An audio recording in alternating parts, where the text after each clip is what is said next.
हम लोग केवल कहते हैं नहीं, उन महापुरुषों से हम लोगों को उपदेश लेना चाहिए था। हमें अपने चरित्र में उतारना चाहिए, कर्म में उतारना चाहिए, व्यवहार में उतारना चाहिए, बोली बानी में उतारना चाहिए, तब जाकर के मेरा कल्याण होगा, तो हम समाज को कल्याण का मार्ग बता सकते हैं। लेकिन ऐसा नहीं होता है। अगर ये बात कह देते हैं तो बहुत साधु को दुख होता है कि स्वामी जी काहे कह देते हैं। अल्लाह नहीं कहेंगे तो हमारे समाज को तो लूट लेगा ना। अब एगो ऐसा बाबा जी है जहाँ मैं रहता हूँ उस क्षेत्र में, उसको कुछ नहीं आता है, दबरा के धोती पहन लिया है, चला जाता है समाज के बीच में। हमको सिद्धि है, कपार पहा देते थे, हम तुम्हारे खेत खलिहान गूंद देंगे, डीह को देख लेंगे, तुम्हारा भविष्य बना देंगे, तुमको नौकरी चाकरी दे देंगे। मुझे पता लगा, बोलिएगा नहीं, मुझे पता लगा, उसको मैंने बुलाया इन लोगों के सामने में, कहा सबकी नौकरी के ठेकेदारी तो भाई तुमने ले ली, अच्छी बात है, सबके डीह जो है गूंद दिया है तो सही बात है, लेकिन एक बात बता, तुम्हारा बेटा क्या करता है? ऐसे सिर झुका लिया। क्या करता है? तो दिल्ली में रिक्शा चलाता है, कोई साग बेचता है। हमने उसके भविष्य को नहीं तो संभाला, ये जरा बता। सबके डीह को गूंद दिया, तुम्हारा डीह के गुना, तुमको तो डीह होने थे। पूछिए, 1 कट्ठा जमीन हमने ही कहा जो पैसा दिया खरीद लो, बढ़िया से रहना, ला आओ जाता है दूसरे के डीह जैसे गूंदने के लिए। वो कहता हम हर दिन उपवास रहते हैं, और ऐसा ऐसा भक्त मिल जाता, कपार बहा देता, 2 किलो दूध कभी वो ढड़का देता है। बड़ा मुश्किल वाली बात है। उसको हमने समझाया कि ये लूट का माल काहे खाते हो, तुमको पता है कुटम कुट करेगा जमराज वहां पर। डर तो जैसा रखो, हर एकदम जो है सो हो गया। वह इत शोभा नहीं दिया कि साधु के वेश में जो है गूंजते हैं, गुनगुनाएगा के अपना कर्म का डर रखना चाहिए था। जिस शरीर से हम अन्याय अनर्थ करते हैं उसके भीतर में बैठा हुआ वही परम पुरुष है, उनका डर रखना चाहिए था। जिस दिन घर के बच्चे को माँ बाप का डर जो है नहीं सताता है, भय नहीं होता है, वह उदंड काम करना आरंभ कर देता है। जिस दिन विद्यार्थी को शिक्षक का डर जो है समाप्त हो जाता है, तमाकू पर 300 चुटकी 13 चाट तब करो खैनी से बात, वो विद्यार्थी कर देता है, शटम शोट करता है। और उसी तरह से अगर गुरु का भय, परमात्मा का भय, धर्म का भय अगर यदि साधु फकीर का ना हो तो बुरा नहीं मानिएगा, संग्रही तो बनेगा ही, चाहे मैं हूँ या दुनिया का कोई क्यों नहीं जैसे हो। हम लोगों को विचार करना चाहिए था, वो नहीं करते हैं। तो तृष्णा अग्नि प्रलय क्या तृप्त कब हो ना हो, सुर नर मुनियो रंग सब भस्म करत है सोए। संत महात्मा ने कहा सामान्य मनुष्य हो या जोगी फकीर क्यों नहीं हो, अगर तृष्णा की आग को तलहथी पर लेकर के जो दिन रात दौड़ता है तो जलेगा ही सब कुछ, उसका तलहथी जलेगी ही। इसलिए गुरु अष्टावक्र मुनि ने कहा यत्र यत्र तृष्णा वेत, यत्र यत्र भवेत् तृष्णा संसारं विद्धि तत्र वे प्रौढ़ वैराग्यमाश्रिता तृष्णा सुखी भवा। राजा जनक को उपदेश ऐसे कर दिया। और हमारे कपिल भगवान ने अपनी माता देवहूति से क्या कहा, माँ असीम ऐश्वर्य की मलकिनी तुम बनी हुई हो, जब तक यह असीम ऐश्वर्य नाशवान ऐश्वर्य तुम्हारी मानस में अपना स्थान बनाए रहेगी, तब तक तुम शाश्वत सुख को प्राप्त नहीं कर सकती हो। इसलिए माँ, मैं एकलौता पुत्र तुम्हारा जो है सो छोड़ करके यह गंगा सागर में तप कर रहा हूँ, जो कि स्वयं भगवान विष्णु के अवतार थे। और मैं अपनी माँ को उपदेश किया, माता देवहूति को। और वही माता देवहूति बाद में है सन्यासी जो है सब बन गई। क्या ऐश्वर्य थे उनके, सिद्धि भी करना मुनि को इतने थे, कल्पना की विमान विश्व में ऐसा नहीं बना जैसा विमान बना करके विचरण क्या करते थे। लेकिन ज्ञान हुआ तो माता को पुत्र से जो है ज्ञान मिल गया। इसलिए तृष्णा का अंत करने पर भला ही भला जो है हुआ करता है।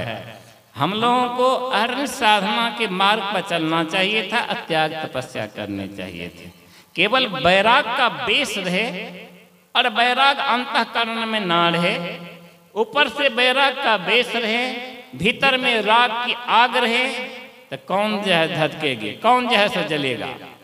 जिसकी अंतःकरण में वह आग है वह व्यक्ति जैसा जलेगा।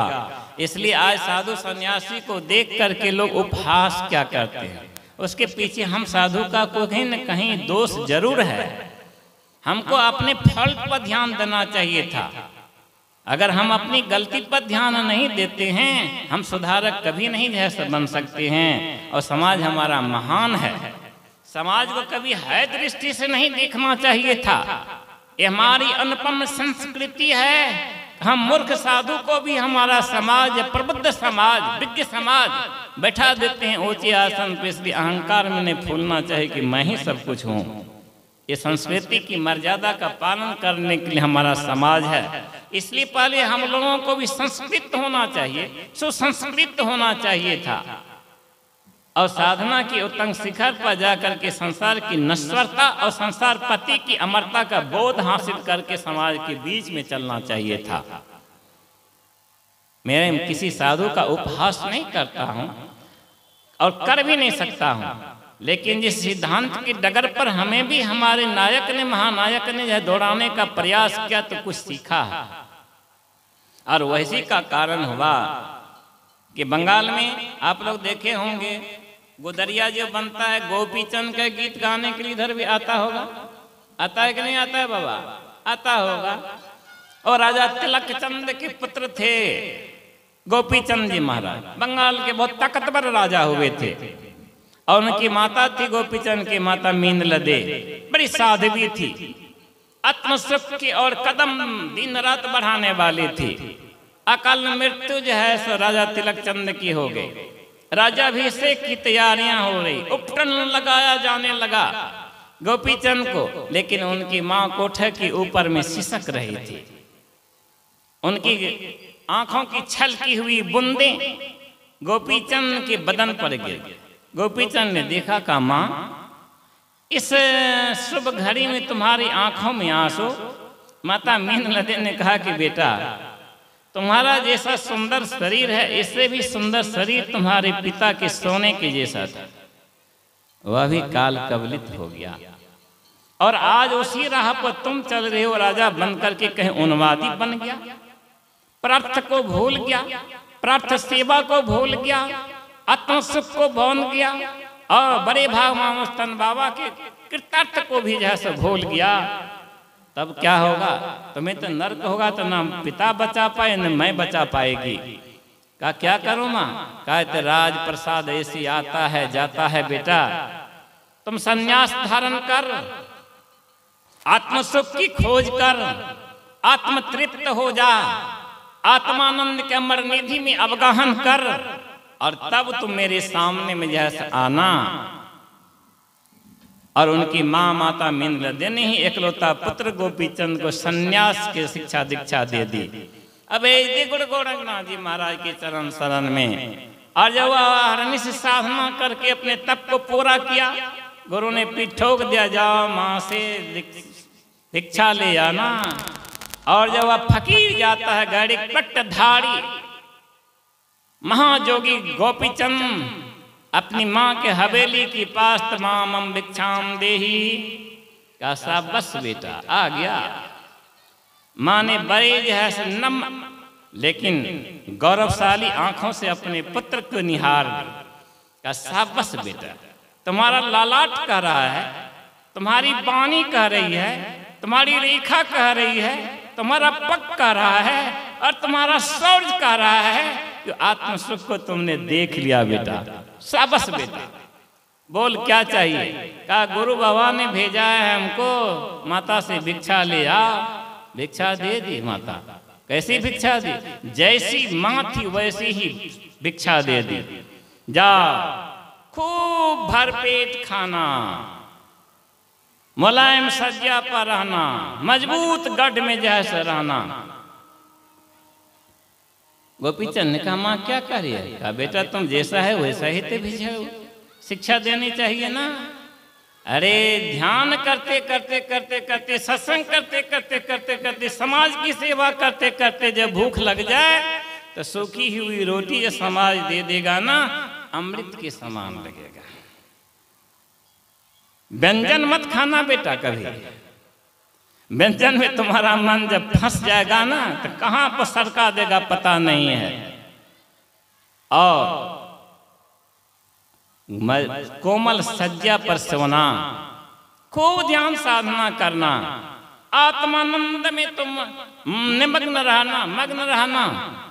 और कभी तुम्हें आलस आ जाए तो टूटी हुई खाट तो दूर जाने दो, माँ भारती के आंचल पर वैसे भी सो जाओगे तो मालूम पड़ेगा हम सोफा सेट पर सो गए। का मजबूत गढ़ माँ का सत्संग ही मजबूत गढ़ है। सत्य का संग वही मजबूत गढ़ है जहां पर तुम्हारे जिसमें भी मन की खोरे फाती अष्टधा प्रकृति की सेनाएं और खट विकार हैं, वो प्रहार करेंगे तो वो सत्य के किला पर उसका कुछ भी नहीं असर आएगा। इसलिए सत्य के शरण में रहना वही मजबूत गढ़ है। माता तो ऐसी ऐसी भी भारत की धरती पर हुई है, ऐसी ऐसी माँ भी हुई है जो अपने पुत्र की शाश्वत सुख की शांति और भविष्य के लिए, आत्म सुख के लिए, आत्म शांति के लिए, आत्म कल्याण के लिए एकलौता बेटा को पिट्ठो करके आशीर्वाद देकर इसके सन्यासी बना, महान सन्यासी बना दिया, कुल खानदान का नाम रोशन कर दिया। कर्म तो ऐसा ही होता है। और बहुत सारी माँ बेटा को मैं देखता हूँ तो कहता मेरा बेटा आईएएस बनेगा, मैं बहुत खुश होता हूँ। डॉक्टर इंजीनियर बनेगा, खुश होता हूँ। साइंटिस्ट बनेगा, खुश होता हूँ। बहुत महान समाज सुधारक बनेगा, बेहद खुशी हमारे अंदर आती है। माँ बाप को बच्चे को प्रेरणा देनी चाहिए थी। यह संत महात्मा का उपदेश आज तक होते आया है, उसी के क्रम में हम लोगों को भी यह चलना पड़ता है। जैसा कि भगवान श्री राम को देखा ना, पिता दिन नमहि कानन राजो, स्वीकार कर दिया। अरे भगवान ने पल भर में निकल करके चल दिए, राजप्रसाद का परित्याग कर दिया। और भैया लक्ष्मण भी साथ हो गए, माता सीता भी। और बिहार वन में 14 वर्ष तक राक्षसों का संहार करते रहा, आत्ताइयों का संहार करते 12 वर्ष तक। और पुनः शाश्वत सुख का संदेश देकर के फिर अयोध्या आ गए, अयोध्या। और उसी क्रम में वनगमन के क्रम में जब भगवान श्री राम माता सबरी की कुटी में जाते हैं, जो भी लीला उला उनको करना था, नवदा भक्ति का उपदेश देना था, सब दे करके अंत में पूछ दे, भगवान ने ही पूछ दिया, माता सबरी आप क्या कहते हैं प्रभु, आपकी कृपा से मैं जानती हूँ। कहा जरा बताओ तो। सीता का हरण हो चुका है। माता सबरी हंसने लगी, कहा धन्य हो लीलाधारी, ए असली सीता को छिपा दिया, नकली सीता को प्रकट करके रावण जैसा असुर का संहार और संसार को ब्रह्मत्व का जैसे ज्ञान भी छिपा दिया प्रभु। कहा अच्छा तुम जानती हो तो शांत तो रहो, जरा बताओ जी किस होकर के जाऊं। काला किस होकर के प्रभु, इसी बात से चले जाइए, आगे मेरी सम्मुख पर्वत है, सुग्रीव से मित्रता हो जाएगी, बानरों की सेनाएं मिलेंगे वहां पर, ताकतवर सेनाएं, हनुमान जी उनकी मंत्री हैं, दोस्ती कर लीजिएगा। आप भी उनको सुख में दुख में साथ दीजिएगा, वो भी आपको साथ देंगे। ये तो आपकी लीला है, सब काम तो आप ही का किया हुआ है प्रभु। भगवान श्री राम हंसने लगे, चल दिया। और जाते जाते जब जाते ऋषि पर्वत के शीर्ष पर सुग्रीव अपने मंत्रिमंडल के साथ थे, सेनाओं के साथ थे। देखा, कहा देखो 2 राजकुमार कौन आ रहा है। घबरा गए सब, डर भय था बालिका।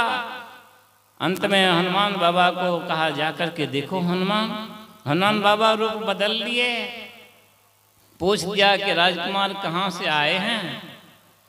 कहा मैं अयोध्या नरेश राजा दशरथ का पुत्र राम और ये मेरा अनुज लक्ष्मण। कहा अच्छा प्रभु आप बेरूप दिखा दिए। कहा हनुमान कहाँ। कहा प्रभु क्षमा कीजिएगा, मैं ही वेश बना लिया था दूसरा कि कहीं हमारे जो है मालिक का या गुप्तचर तो नहीं चला आया। इसलिए प्रभु आप जान गया। कहा चलो जरा सा रेशम पर्वत पर। कहा ना ना ना, आप सुकुमार हैं, आप नहीं जा सकते हैं प्रभु। कहा तो क्या? कहा आप ये दोनों भैंस कंधे पर बैठी।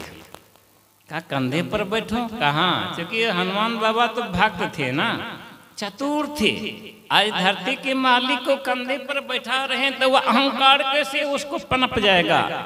इसलिए कहा प्रभु आपकी कृपा से कंधा कहीं मुझे धोखा ना दे दे, या कंधा कहीं मुझे अंधा ना बना दे, कहीं मुझे अहंकार के पर्वत पर ना बैठा दे, अज्ञानता की सलीला में मुझे धकेल ना दे और पाप न करा दे। इसलिए प्रभु से निवेदन कहा कि आप ही बैठो प्रभु, जिसका दिया हुआ कंधा है आप बैठ रहे हो तो आप जानो। और भगवान तो सबको ही जानते थे। बैठ करके गए, वहां मित्रता हो गई, संबंध हो गया। जे न मित्र दुख हो ही दुखारी, तुम ही विरंगत पातक भारी, तिन ही बिलोकत। का जो मित्रता कायम करके मित्र के सुख में सुखी और दुख में दुखी ना हो, का इससे बड़ा पाप की संसार में कोई नहीं होता है।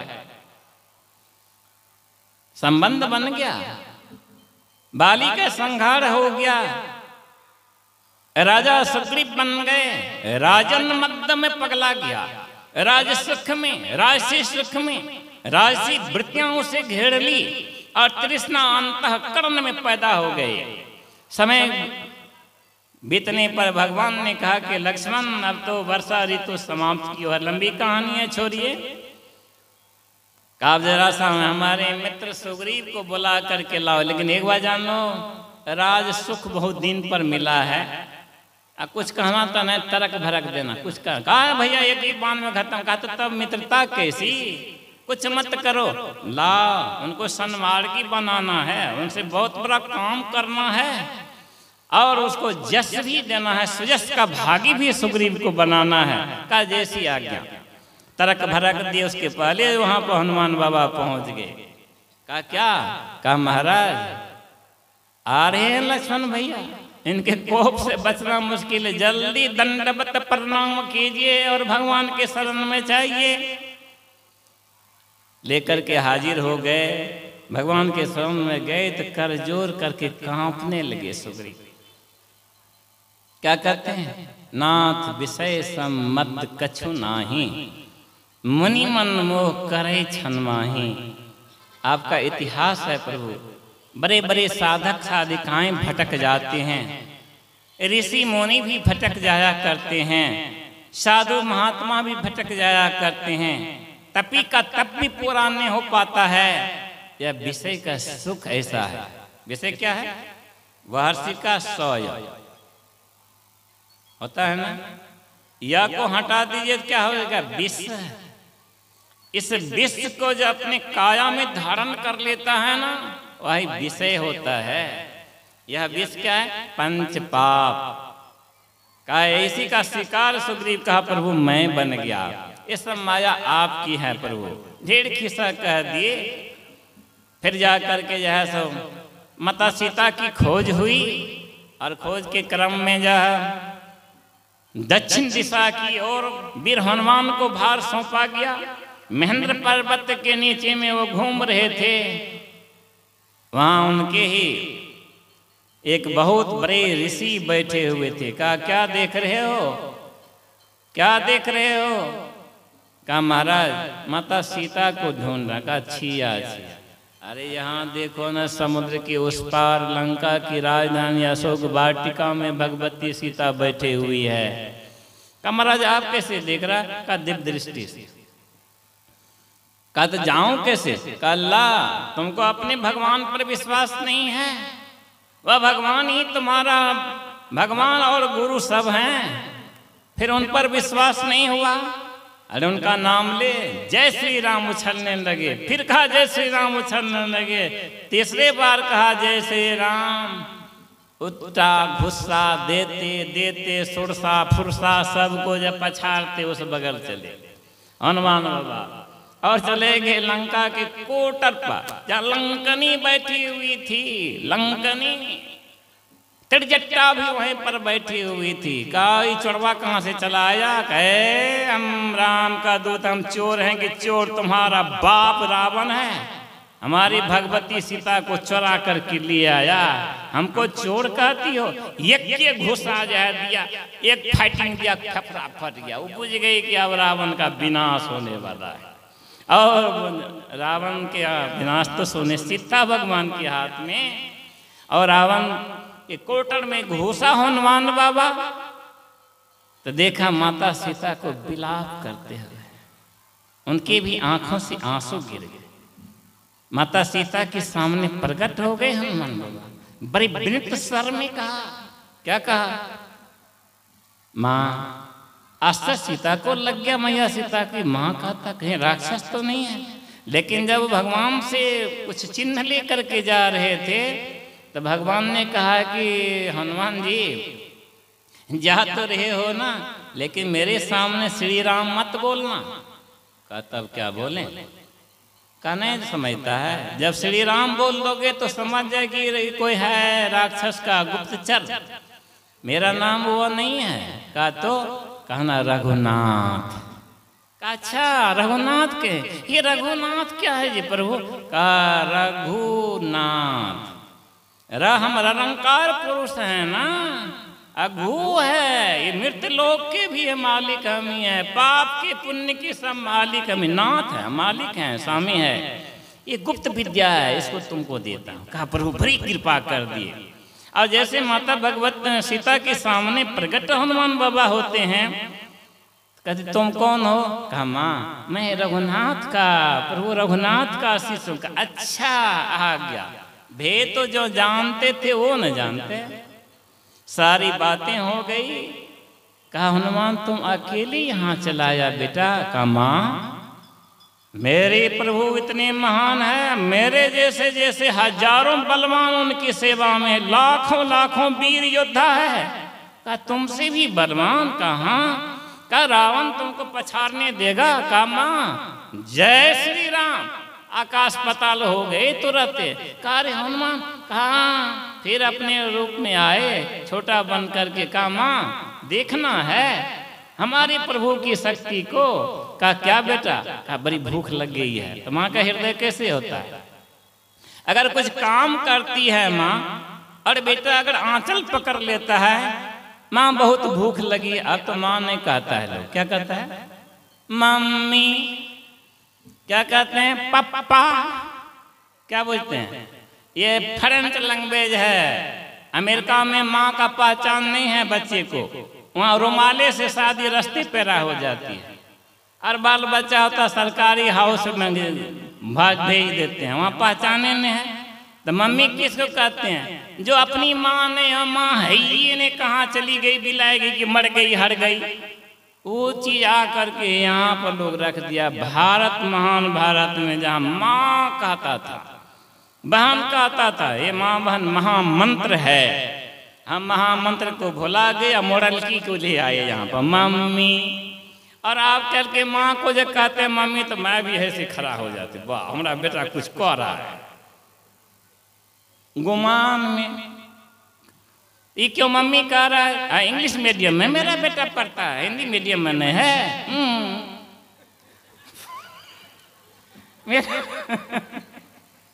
मेरा बेटा इंग्लिश मीडियम में पढ़ता है। तो मम्मी नहीं कहेगा तो क्या? डैडी नहीं कहेगा तो क्या कहेगा? और पप्पा कहता है, बापू का कलेजा फूल जाता है। क्या कहते? मैं नेशनल कॉन्वेंट में है, इंग्लिश मीडियम में, कुछ करेगा बेटा। अब वहाँ चाबुक वाला जब बन जाता है, कहता है कम वक्त हो गया, कोई कामे का इजाज नहीं रह गया। हमने संस्कृति को अपने से जैसे भूल गया है।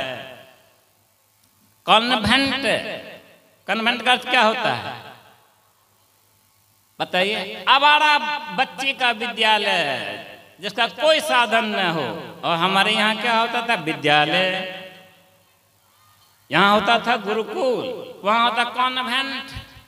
अमेरिका वगैरह में उसको जो लवारिस बच्चा को पढ़ाने का साधन, उसको कॉन्वेंट कहा जाता है।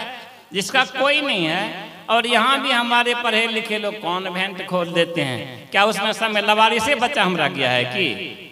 गजब वाली बात है। हम अपनी संस्कृति को भूल रहे हैं और पाश्चात्य संस्कृति का हम अनुकरण कर रहे हैं, इसलिए यह हाल हमारा जो है सो हो रहा है। क्षमा कीजिएगा, आप लोगों को दुख नहीं होना चाहिए, क्योंकि अपने हैं सब, तो कुछ तो गप होना चाहिए ना संस्कृति को बचाने के लिए। बड़ा बढ़िया बात छोड़िए उसको। वह हनुमान बाबा गए, भूख तो लगी, माता आदेश दे दी, बेटा क्या खाओगे? बहुत बड़े बड़े फल है माता, थोड़ा थोड़ा खाना, कुछ बेजाय नहीं करना। कहा हम बेजाय करवे नहीं करते हैं माँ, और तो खाएंगे क्या?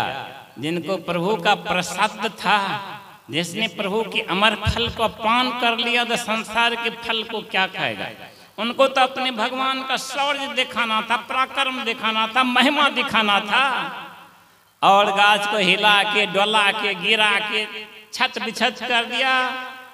लंका नरेश का निश्चर सब आया, नंगड़िए में वो पकड़ के पटकन दिया, खत्म। एक गद्दा दिया, खत्म। और ब्रह्मफांस में तो सिंह जो है फंसा मेघनाथ के द्वारा, चला गया राजप्रसाद में। कहाँ से बनरवा चला यार? गए बोलने का तुमको तमीज नहीं है लंकापति रावण, मैं प्रभु श्री राम का दूत हूँ, और तुम सोने की सिंहासन बैठा हुआ मुझे नहीं दिया। कहें बानर कहीं का, तुमको जो है सब देंगे बैठने के लिए। का तू किया हमको देगा? मेरे मालिक ने देगा संसार से ऊपर हमारा सिंहासन दे दिया। का कैसे? का जय श्री राम, नंगड़ी से ऐसा बना लिया कि उसके बॉल से भी ऊपर हो गया। अब लोग जानवे कर, ये पराक्रम दिखा रहे थे हनुमान बाबा, और पराक्रम दिखाते दिखाते संपूर्ण लंका में आग लगा दिए।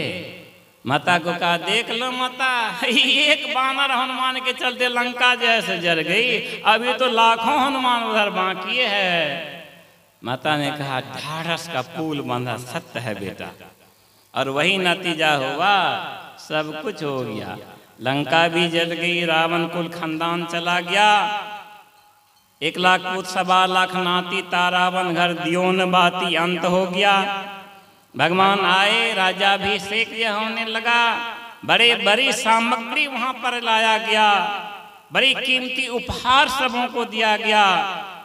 सुग्रीव से भी दिया, अंगद से भी दिया, यक्ष से भी है दिया, कालनेमी को भी दिया, विभीषण को भी दिया, बहुत बड़े बड़े मित्र मंडली को दिया जिसने सहयोग किया था। और अंतिम समय जब आया तो माता सीता ने कहा स्वामी हनुमान जी मेरा बड़ा प्रिय पुत्र है। कहा हाँ देवी। कहा इसको मैं अपने हाथों से जो है आभूषण दूं, उपहार? का क्यों नहीं, दुनिया की सबसे बेस्ट कीमती उपहार माँ सीते मुद्रिका उतार करके जैसा दी। प्रभु को कहा तो दे दिया। हनुमान जी लेके दुखित हो गए। सब तो हंस रहे थे, जो बड़े बड़े खजाना मिल गया, हीरे मोती जवाहरात मिल गए, और जब हनुमान बाबा को सबसे कीमती उपहार दिया गया तो हनुमान बाबा रोने लगे। गुरु वशिष्ठ ने कहा, गुरु विश्वामित्र ने कहा ये क्या हो गया जो हनुमान रो रहा है? कहा प्रभु की सेवा में रहने का फल यही। कहा मतलब?